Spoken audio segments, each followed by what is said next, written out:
नाज़रीन, अफ़सोसनाक ख़बर ॾींदा हलूं गंबट मां रिपोर्ट शहज़ाद मलिक जी। गम्स अस्पताल गंबट में डॉक्टरनि जी लापरवाही ऐं गफ़लत सबबि हिक ॿी मासूम न्याणी फ़ौत थी वई।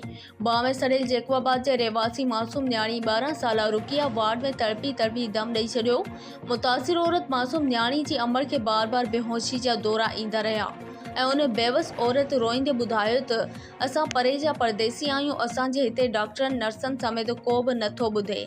असां सभिनी ॾे वेंदा रहियासीं पर केर बि न आयो। आख़िर मुंहिंजी मासूम गुलनि जहिड़ी धी तड़पी दम ॾिनो।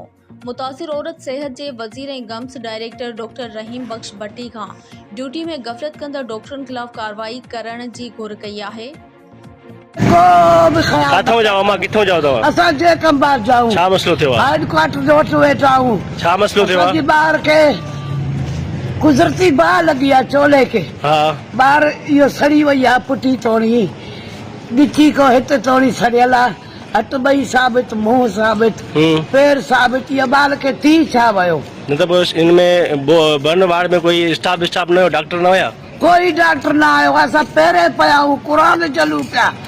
अड़े अदा अल्लाह जो वास्तो तो अदा गरीब आहियूं, असांजो ॿार हथनि खां थो वञे, हिम्मत करो तव्हां। कहिड़ी अपील कंदो सिंध गवर्नमेंट खे? असां उते ॿुधायो आहे हुनखे, एसपी वटि ॾांहुं कई आहे। ठीक आहे मां, ठीक आहे।